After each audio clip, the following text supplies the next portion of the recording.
Shut up and sit down.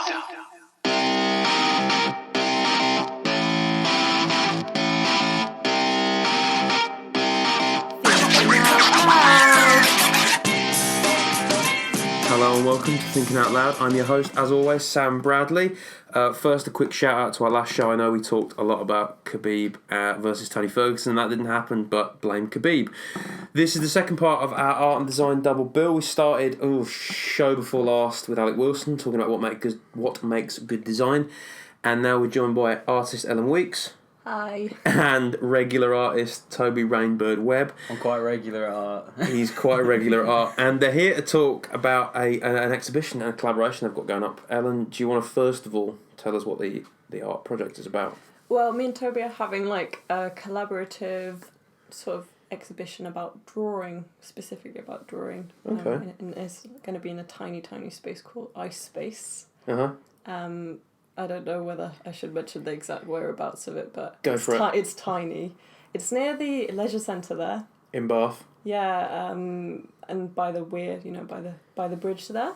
Okay. But I don't know dimensionally how but imagine like half of this room here or sort of. Wow. It's tiny. I don't know what that is dimension-wise. It's going to be a lot of art concentrated into one place. When Ellen says tiny, we use the word intimate space for the promotion, and it was we had a little nosy around, didn't we? And then we kind of quite like this because obviously drawing obviously you can do large drawings, and we quite like the limited kind of size of our work, and then putting that in a space that's intimate and not so clinical. It was quite. It's a really beautiful space. So.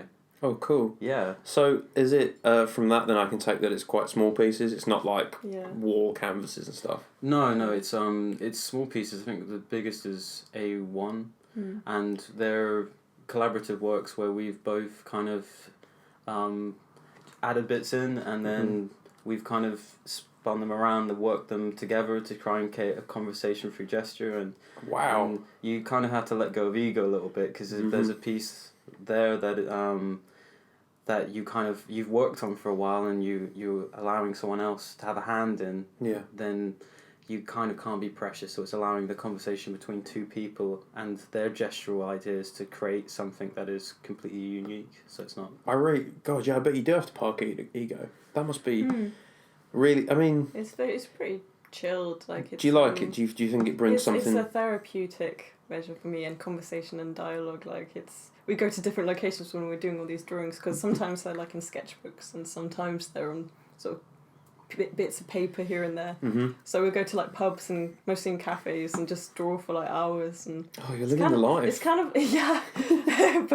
we're fine artists and just kind of, drawing. So, it's just... a sort of almost time-based, I think, because it's just over like a sort of a year and a half now, just drawing in. Building up to this exhibition. Yeah. And you've crowdfunded it as well, which is cool. We'll put a link to the crowdfunder in the podcast and give generously because the arts get cut, as we said on the Facebook page. Bath, like. Yeah. We're at, not many people might not know this, but we record out of Bath, which is near Bristol, quite near London, and it's quite an affluent city in some respects, but... We're not here to talk about the state of the city. We're here to talk about drawing. So why drawing? Is it a specialism of either of you, or is it just because it's convenient? Well, drawing is... I think it's a foundation of a lot of art, and I don't think that's very apparent in a lot of contemporary art, but I think we both have the mindset that drawing is a very important part of your practice, whether... I mean, as we've talked before, I specialise in video, but drawing is really important for you to kind of understand your ideas and process them, and also share ideas. I mean, the way in which drawing it works it's communicating, and it's a very pure way of communicating because it's simply that kind of point which is closest to your hand, and the instrument you're using is the closest it can get. You're not applying a pigment and then making a gesture. Right. It's purely from that, so it's as close as you can get to your thought process. Obviously, you're limited by motory functions, but that's the joy of it, and I think it's a really exciting thing to do. And when you have the confidence to do it, and then bring someone else who also has that idea, and play with that, we kind of made this big body of work for months now, and we kind of sat on it and went, this needs to go in an exhibition and we need to share this with people. So How many pieces is it? I don't know yet. we haven't counted yet. We'll try and go I many. haven't even picked them out yet, to be honest. We I'm just have going to quite a look at what lot. I've got and then just go with that. Like it's... So that must be hard because you said you collaborated on it, and it's a case of so you'd maybe do a piece and hand it over to Toby, who would do a piece and hand it back. Sort of, yeah. We sort of get a piece of paper, imagine us drawing on the table, and we'll get our instruments, whether it be like coloured pencils, sometimes graphite, sometimes dipping charcoal, ink. yeah, and we'll do a bit on it. And it's just about letting your thoughts sort of roll. You're kind of in this weird space between thinking and not thinking at all. You're sort of just doing it, and then you'll say turn it around, and then you sort of spin it around, and then I'll work on another side, And he'd work on the and other we'll keep side. going until we both go, yeah, that looks you know, And then we negotiate which way around it Yeah, is, and then or we finally- negotiate Yeah, we need to go back to it. Yeah. So Did you then have to negotiate what actually made it into the exhibition then, I guess? because Because you must have favourite pieces that you think that... Yeah, there must be a piece, what I'm saying is, that you've handed over and Ellen's gone to town on really good, and you've got it back and thought, oh, shit. No, I mean, not yet. There's a table between them, it's fine, you can speak yeah, honestly. yeah. Well, no, it's that thing where we never really end something unless we're both satisfied, and it's quite a, I don't know, because it's a process where you've taken time on it, but you haven't really considered the larger image. You've just been focusing on points, and it's very abstract in that way. It's not a representational thing. We're not looking at objects and drawing them. We're drawing as purely gesturally as we can, and so there's not that kind of conflict. That's really good. So I mean, it's really exciting. We have probably too much work and we need to negotiate it Yes. down, but I think we'll all... You need to get some sold. Yeah, it will be nice. Can people- That's can- kind of why we're doing the exhibition now. Yeah, you can know, that's fine. And luckily, this gallery, I don't think they don't take any money from us commission wise. So it's So all what we're down saying it's is- all down to us. You need to get down to Bath and buy some serious Yeah. art. Well, this is why we've done the crowdfunding. We're looking to... We were very conscious that we didn't want to frame the work because we kind of like that kind of pure... We're very pure, simple aesthetics. But we were looking to mount them, and we've kind of worked out our costs. And through the crowdfunding, it's really helped to kind of, create that kind of end product with the mount. So, it should be really good. It feels like it's quite important. It is really important, but it's not. Like I said, Frames are. We have a weird dialogue about frames. We won't get into it. No, it Let's talk about sounds... drawing. It sounds like a whole... Yeah. So something that struck me, Toby, when... Because obviously we sort of consult each other a little bit. If our guest wants to bring something on or wants me to sort of be able to at least hold a conversation about something that's out of my wheelhouse, why I do the shows to learn about stuff I don't know.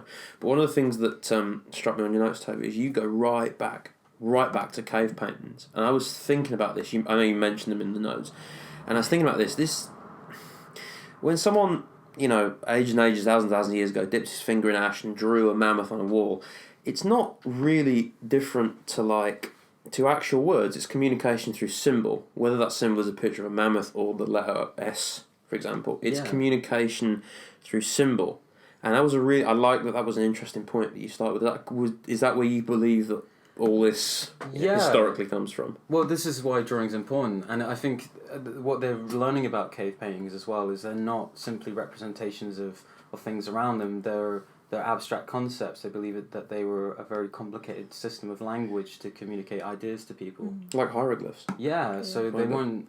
They were. When you look at cave paintings and when you see a mammoth, it's not necessarily a mammoth. It's the idea of an expression around the mammoth, and that's 30,000 years ago. Or they let the guy that was shit at drawing do the signpost. Perhaps. And there was one guy in charge who was really good with a bit of chalk. He just couldn't be asked for Funny, that. they found out through some kind of testing that the majority of them are by women. I don't Really? know how. No way. I don't know how, but I'm guessing that they stayed at home in caves while the men were out hunting. Well, or Yeah, because they were something clever. like Because they're clever. No woman of sense goes out and hunts saber-toothed tiger. They go, you see that on the wall? Yeah, 5 of them, or no one Yeah. eats. I don't know. It's the art of shaming. That's as a really well. interesting thing. Yeah, That's a that really is. interesting little fact. I like that. But I think a lot of these cave drawings are the artist as the shaman. If you look throughout the history of art, there's always a relationship with the metaphysical and God, and I think that the artist is that linking point between the real world and this kind of imagined religious or not necessarily imagined if you believe in such things, but the metaphysical, and so when Ellen points that out, it's kind of it kind of goes against our kind of beliefs of gender throughout art history until recently. That's all bullshit, though, isn't it, gender? Of That's course a it really is. recent thing, the last sort of 1,000 years. Of Yeah, culture, But it in isn't is. art, it's a difficult And subject. the history of art, Mm. sadly, is predominantly men. But let's not get into that. We won't. Let's I mean, talk we're going to about talk all about men now, but like, Yeah. yeah. So we were kind of looking at it from a primal sense rather than a Renaissance perspective-based observational way.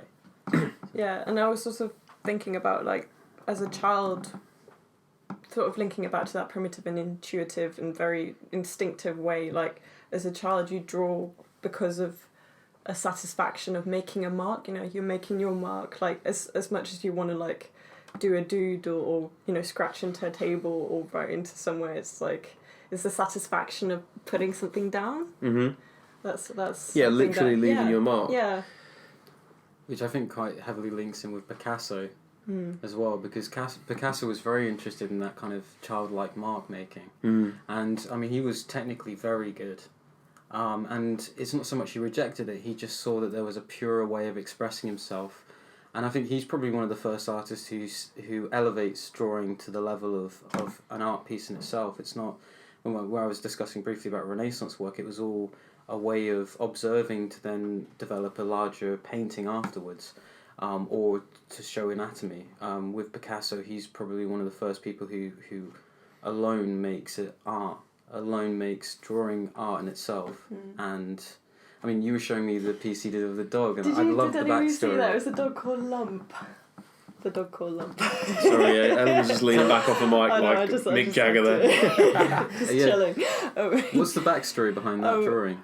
I think he just gets a bit sort of blasé about it, but he has like a mate that comes over with a dog, and he's having dinner, and Picasso looks at the dog and goes like, "Has he ever had a plate of his own?"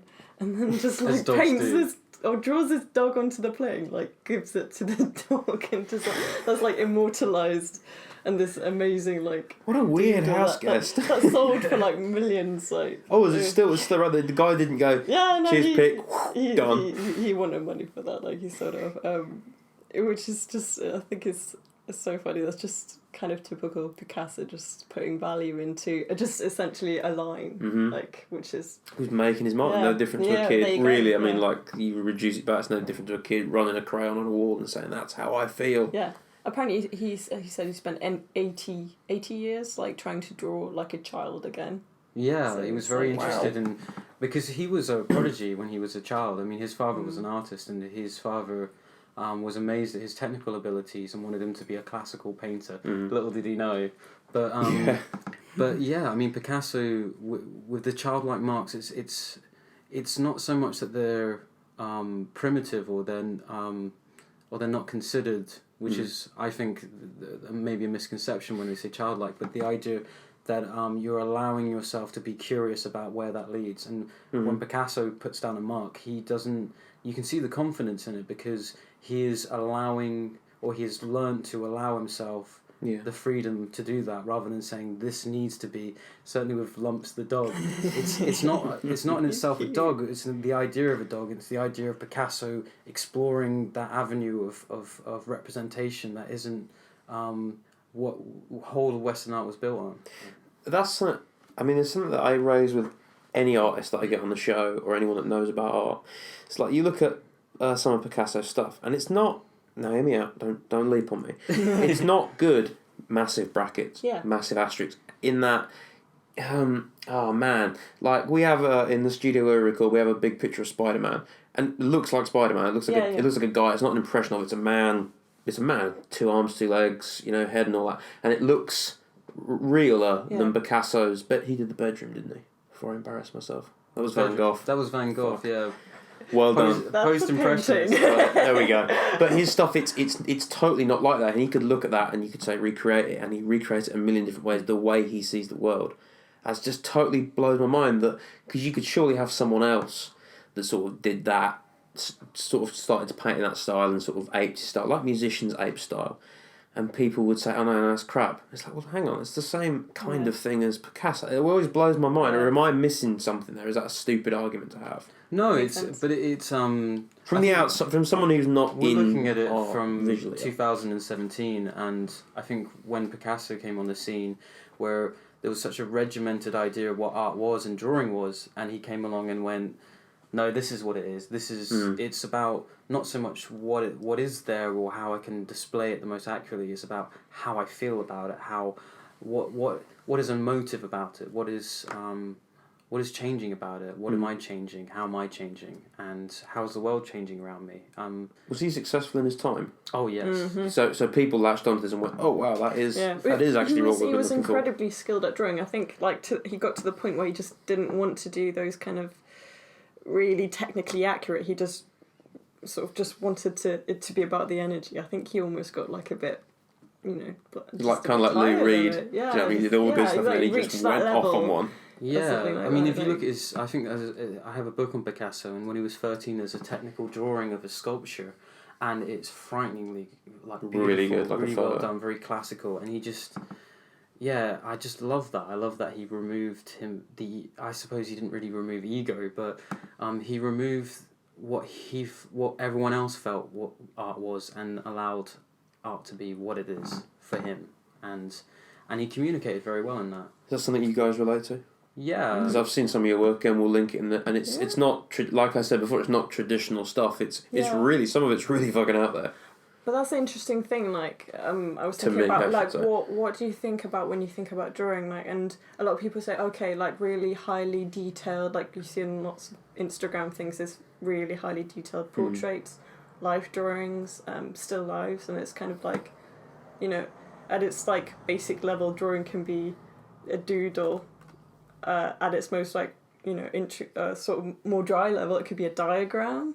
It's kind of like expanding actually like what the idea of drawing is and what you imagine it to be like. Yeah, and there's not one sort of style that's better than the other. There's ones. It's like any form of art. There's some styles you'll dig and some styles you won't. Yeah, exactly. But I like I say, I've seen some of your stuff, and some of it's really, really out there and really primal. And I think that's really cool that you can get that across using ostensibly just it's graphite, isn't it? In pencils? Graphite on paper. It doesn't matter. Yeah, it doesn't matter what it's orange graphite or it's black graphite. Mm-hmm. And to be able to sit there and give yourself to something like that is really amazing. And you're on here to plug the event, but that's half the people that come on here plug.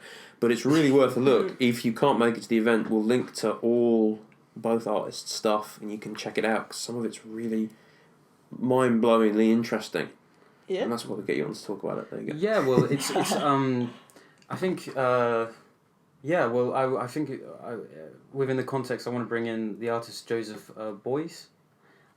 He was I think when Al was on, I think I've discussed with him before his design thing, Joseph Beuys, but he was a German artist who believed that art was very much. The artist was like a shaman, which is like the cave drawings, and he believed that art was really important to nature and social interaction. But he was very drawn on the idea of illustrating that, and he would do these lectures on kind of social political agendas, and he would do them on drawing like blackboards, and in a way they were almost kind of diagrams and pictures of animals and scribblings while he would do these for these quite lectures. academic subjects, Yeah, like and geopolitics and he such. did an amazing pop song about was it Reagan? He was a really out there artist, and he was very conceptual, and even then he used drawing as his most primal kind of main interlinking thing to all of his practice, and he wasn't scared to say that this chalk piece on a drawing board is art, and famously my old art tutor used to work at the Slade, and he did one of his lectures there, and the Slade kept it, and Wow. but they just kept it in a storeroom, and he was just to just take it because it's worth millions now. But He should have put on the world's biggest overcoat and gone back in there. Yeah, Scurried that thing out. But it was really, art. Drawing can be, as we're doing it, is very much about the like a conversation between two people and gesture, and especially like this, especially how you produce stuff. Yeah, it is a conversation. Would you talk a lot? Not if you obviously if you were doing it together, obviously you have to sort of go it's R5 in it. But if you would Ellen do a piece and then you would give it to Toby, would you talk about the art, or would Toby just go, in a couple of weeks, oh there you go, your turn? We don't really talk at all when we're drawing. I don't think we it adds do. too We much. we literally just like it looks quite intense what we're doing. Like we'll sit there for like 2 hours just like working on this, but it's really therapeutic. Yeah, listening to Brian Wilson. Yeah, we listen to or, music. Nice. Does that come through, or is that just Michael something Jackson, Yeah, like... listen to Thriller. Oh, now I definitely want to see it. Yeah, well, This one's called Shamal. Kind of like that. yeah. Well, I don't know. It's always positive. It's like, oh, I like that area, and then there's an agreement. But we never really say, look, I like this area, do this to it, or change. I think we're very much about the idea of not having a premeditated notion of what this drawing needs to be. It just is a drawing, and it's of itself. And I think that's what drawing has in art. It has a beautiful thing of having, though it has like a history with the Renaissance and Picasso. It's very free of context, like painting isn't. You paint, you have to be very aware of the history of painting. Drawing is kind of the history of ideas, and so ideas are limitless. And for real. Yeah. So in a Ellen, deep way. you brought God, whoa, Ellen, you've brought a lot of notes. What kind of stuff? Yeah, I would kind of want to ask where your kind of looking influences at them come now. from. No problem. No, I just kind of like to bring it down to earth and just talk about like how it doesn't have to. Today I had a really good lecture actually. With an artist that came in called Bruce McLean, who's a really known conceptual artist from the 60s. Cool.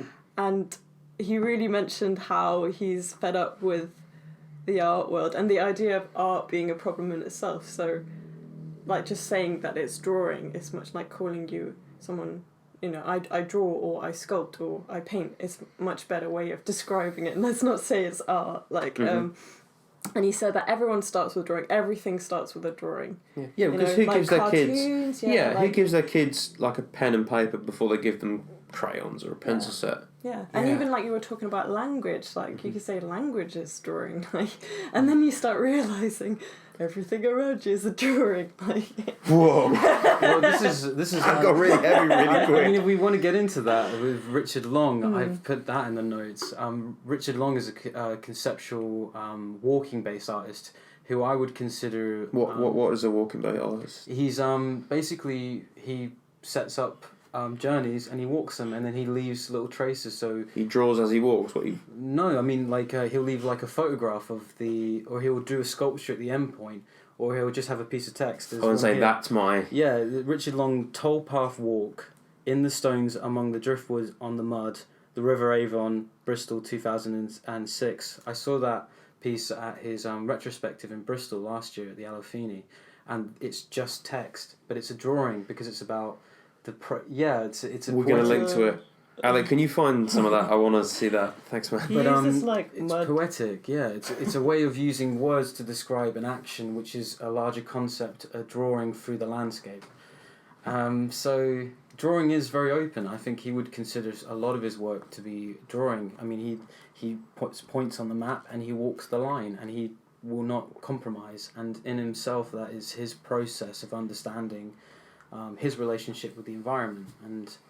And I think we just get the traces of that. When you finish a drawing, there's so much else going on. But you as the audience get the trace of that. And I think Richard Long, through words and through photography and even through his drawings are usually fingertip mud drawings. So he would like walk along and just sort of scrub. Would he Just do like that? it Is was- it like yeah. just like a little bit of whatever he He'll go found? camping in the middle of nowhere for a week or something like that, but it's not on a jolly. He really is pretty Yeah. intense about I it. bet that's what he told the people at the grant officer. No, it's cool. We're going to Vegas. Yeah, it's fine. It'll be fine. There's a belief that maybe he is he's not necessarily doing these, and it's all part of the piece. Is the idea that potentially he hasn't, like there's doubt in that. But that's part of like it. Schrodinger's drawing. Yeah, very much. Fuck yeah, Schrodinger. I like the idea of him just going around like collecting blobs of mud and putting them in his bag, because that's apparently what he does. did. Like. I did his masterclass as well. There was a week at the university when I was at it, where Richard Long turned up for this lecture, and I was really violently ill, so I missed seeing one of Britain's best conceptual artists. Someone has that videotape, that lecture. Could they just message it to us and tweet us and stuff? Because do you know they filmed Toby looks really broken up. they filmed it, but it went wrong, and so Jesus, what did he do? He dissolved into mud. But it was Screamed "Beware China" and just.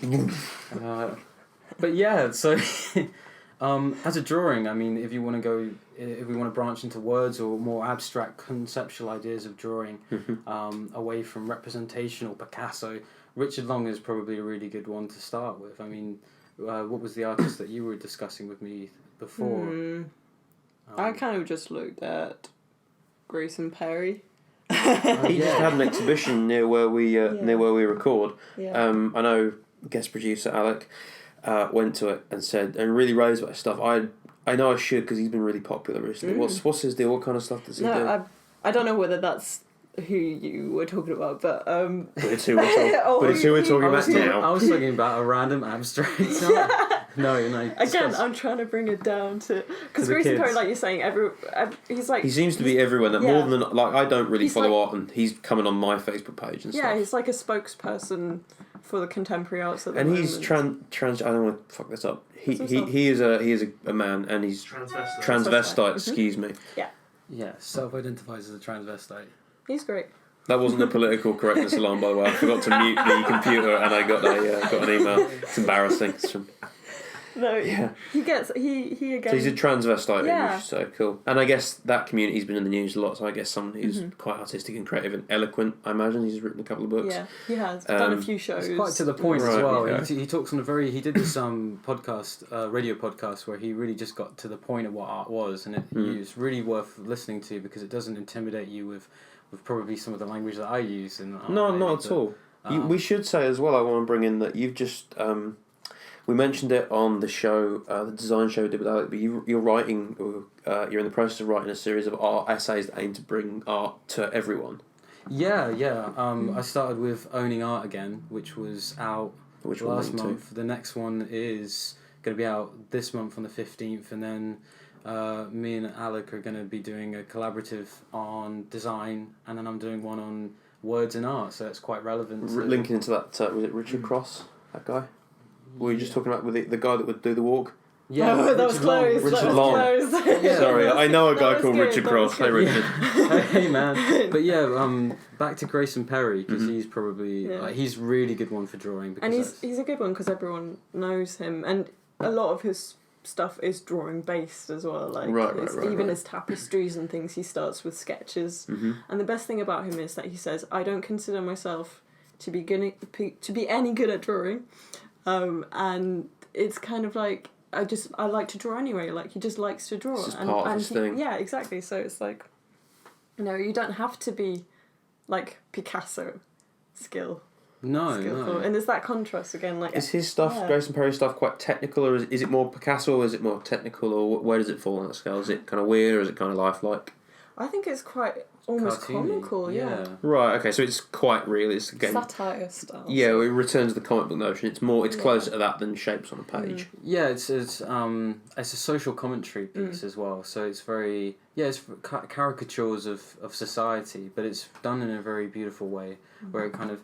I mean, we went to go see the tapestry he did, and there was Jamie Oliver floating in the clouds as the patron saint of middle classdom, and I thought it was just a wonderful, just this creepy Jamie Oliver kind of head just floating in over the god of the middle class. Yeah, like a Jim will paint it, or something like Ross Kemp on toast. Yeah, but he uses drawing in a way that is quite childlike, but presents these really complicated ideas of social class, and he really presents it very well and to the point, and. Yeah, I mean, what would you say on that, Alan? It's kind of like what he says. He says he draws his own sort of personal obsessions and cultures Wow. So he's part of yeah. he's really looking in at the zeitgeist, I guess. Yeah, and it's How long has he been active? Like when did he start drawing political stuff? Do we know? He's been around for a while, but he gained a lot of notoriety when he was nominated and won the Turner Prize. Right, yeah. And I think a lot of the general public fell in love with him because his work. He does a lot of pottery. He would say he's a potter, but they in itself is. Where's he from? Oh God, I don't know.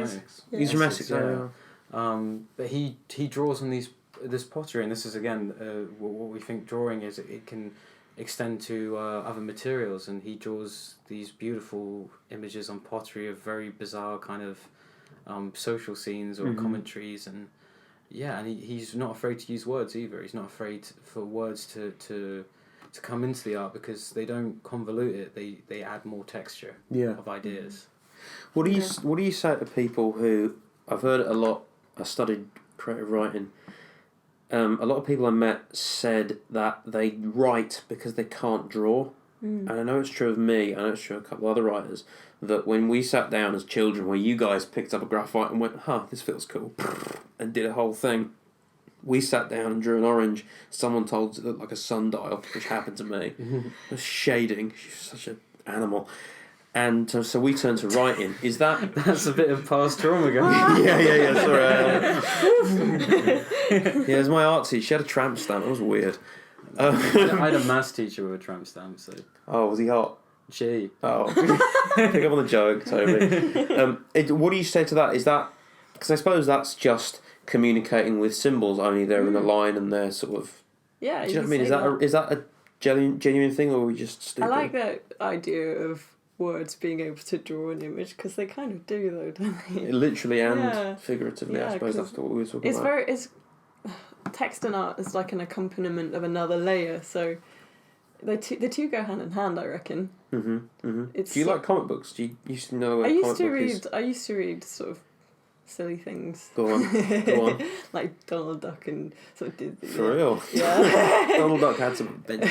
Remember when he fought the Green Goblin? Yeah. What do you think of that kind of thing? I'm always really intrigued to hear what artists... Oh, I've got a good story. Go on. My dad, when I was a kid, he knew I was really interested in drawing, and he wanted to just get me stuff to use as material to play with. And so he brought me loads of 2000 AD comic books, which are very politically satire. Yeah. Really graphic Nemesis as well. the Warlock punching through people's faces with blood everywhere. And I love when we tell that story like we're at school. This is punch right through his face. And I must have been like 9, 10, and I was drawing these things and making my own versions, and then I was doing that at school, and they got very concerned that I was drawing all these very graphic, violent images in school, and I got a lot of trouble. So thanks, Dad. I mean, it paid off because that's how because I think the artist, I don't know his first name, but O'Neill does these kind of really beautiful kind of textured alien worlds that just completely blew my mind as a child and really brought me into drawing as it's not just drawing Simpsons characters or simple kind of Donald Duck cartoons but incredibly graphic, and probably that's why my work has that kind of edge to it, I guess. I guess it's Would you ever do a comic book together? That'd be dope. That'd be really cool. It would look a bit abstract, I reckon. It'd be quite fun, actually, yeah. Something that's... it's kind of like the idea between... So if you look at comics, I don't think you appreciate them as being like the same style of drawing that we do, but they're intrinsically linked. Like comics, they're not so far away from the therapeutic and abstract things that we're doing. I think it's kind of bringing it back to that. It doesn't have to be complicated. I guess comics are more sort of illustrative in some ways, but it's still sort of even the words is elements. Like bam or snicked. And all the lines and all the explosions and things, like it's kind of all. Do you see Doctor Strange? You seen that flick yet? You seen Doctor Strange? No. Oh man, he's a wizard, obviously, and his comic books have always been really out there because he dabbles in other realms and dimensions, so he sees stuff that we can't perceive. The movie is like off the hook. He's falling through like geometric pools of diamonds that explode. And he looks at his hand, and all his hands have hands, and those hands have hands. You should just totally go and see that. I watched that with a fever, and it was frightening. You didn't leave the house, Toby. That was You just. didn't get a fever. No, it was crazy. I was out of it, and I was watching that No sequence wonder. going. Yeah. Just to But what say- were you saying about? It was Kevin O'Neill was the illustrator. Yeah. Oh, on 2000 AD, right. What Nemesis else? the Warlock. What else did he work on? Kevin O'Neill. Let's see what he did. I think I might be getting him mixed up with Alex Riley, who did the alternative Spider-Man, which the suit he has in Civil War. Yeah. That's based on the Alex Riley one with the belt and Right, the blue back. He worked with Alan Moore on Tales of the Green Lantern. That's it. That's yeah, right now. Yeah, that and Met- Spider-Man. Metal, Moore is Metal Zoic, Mm-hmm. Blackest Night, Martial Law. Blackest Night was the right. Green Lantern. League of Extraordinary Gentlemen. Yeah, that's the one. Oh, what a book and what a terrible film. Oh, we won't get into Shut that. Let's not get into that. That was the last flick he ever made. Yeah. That's what he went out on, Yeah, he was going to be Gandalf, wasn't he? and he turned down because he didn't Turned it like the idea. Yeah. So many short people everywhere. Hey, it's broken out the Sean Connery. Should we talk more That about was good. Ellen's just turned onto another page of notes. So Ellen, you lead you lead the discussion. Where did we get to? I have no idea. I'm where just we thinking about ended Blackest up Night. It's at. such a good storyline. Comics We were talking comic books, yeah, and then we went comics. really out there both contain through a pool of geometric diamonds. Yeah, I guess you that kind of leads on to Shrigley. Was that who you wanted to talk about? That's who it was, Yeah. Shrigley. Mummy, I Daddy, don't know stop whether fighting. you know Shrigley's work. Like he's really comical and really like weird and funny. So he sort of has this idea of like a sketch that he sketches all the time. So for him it's about doing like a sketch a day and constantly drawing. And he says about 50% of it he chucks out. So he says it has the potential to be garbage, or it has the potential to be art that you put up on the wall and it becomes famous and all of that. And he's very down to earth, and I guess you could link that very much with the comics as well. Yeah, for sure. And the lump dog. The lumpy dog. That's the thing. Do you guys throw much stuff out? I do, And if you do, at what point do you throw it out? I used to. Now I obsessively collect everything, so I keep all my sketchbooks. When I was a kid, I used to throw a lot. I just don't do it anymore. I can't. It's like children. Yeah. So I just put them in the bin. But I think Shrigley. When he says that, it's really saying not to take it too seriously. Exactly. I keep all my drawings, and I used to throw them away because I used to take it seriously. I keep them because I'm very proud of the mistakes or the alterations in the work. Shrigley is he did it. He was nominated for the Turner Prize as well, and he did a piece on was it a stuffed dog that had the sign saying "I'm dead." He's very but it's a way of taking art and not making it so serious. I mean, maybe as the way of Richard Long, which is very. It can be arguably a little bit pretentious at times. I think that's what turns a lot of people off art. They see it as a bit unapproachable. Well, Shrigley has I think his fault is maybe it's a bit too comical that people feel like, I can... It's taking the piss out of them. But in a way, Shrigley is just about that kind of childlike curiosity and drawing in his work. It's really funny though. Oh, it is. It's so really hilarious. Like he says, like, what does he say? It's sort of the same sort of thing as Grayson Perry, like the sort of comical looks at the world, right? Very much playing with that kind of... This is what he says. So the way that he starts drawing, he says, another method is to write a list of things to draw before I start: a tree, an elephant, a lorry, an orgy, etc. So he's An orgy, etc. So it's very like a wide scope of things that he thinks about Was he drawing. still on the fourth plinth in He had that big Trafalgar Square? thumb. He did a big thumb sculpture in the fourth plinth, and Oh right, it's in London where you can put whatever you want on there. Shrigley. You can also buy a small version of it in Tiger. in Tiger. Yeah, which I don't know how I feel about. But that's almost so Shrigley. I love that. So warm. Yeah, I was going to say that's like a reprint of anything in different colours is now a Warhol. He's got like a mug that says, everything is really good, or something like everything is good, or something really stupid like that. Have you seen the guy who does the guy who's the Simpson artist? You know, he does all those kind of weird drawings. What is it? What's he called? But it's very much like that. It doesn't take itself too seriously. It allows you to kind of see that it's playing with jokes about quite serious things, and what was it? There's a dog one. Back to dogs again. Where it's just like Was a lumpy dog? 'Cause if it's not, it's like, I really love don't my give a dog shit. because he produces warm eggs or something like that. Just really strange, kind of illustrative with these weird fingers. He lays And- me delicate eggs or something. Yeah, really kind of using language and using kind of these caricatures of humans and just. I don't think he's as serious as Strigley, but it's an interesting point where it can be really fun. And I think we don't do representational work like Strigley, but we do have a lot of fun, and it should be fun. It should. I think in the work which we're doing, it really shows that it's exciting to make and it's exciting to show, and we hope the audience from this very small but intimate exhibition really gets that from it. That's amazing. Thank you so much, both of you, for coming on. It's a real pleasure to have you talk. When is the exhibition on? Well, we think it's going to be the 21st. Yeah, 21st March. 21st of March till the 27th. Yeah. Okay, so you got a week, 21st to 27th. We can put a link. We'll put a link in. Do you guys have like an Etsy space or an artsy space where people can buy your stuff online? Not yet. Oh yeah. Not at the moment, but if you would like to email us, then we're more than happy Yeah. to. For sure, we'll put an email down and we'll put a catalogue and stuff. This has been Thinking Out Loud. Thank you very much, Toby. Thank you. Thank you very much, Ellen. Thank you. Thank you very much, guest producer Alec Wilson, second time. This has been Thinking Out Loud. Like, listen, share, subscribe. YouTube. Oh, we're having a little issue with the YouTube. But Facebook and Twitter and SoundCloud. Thank you very much.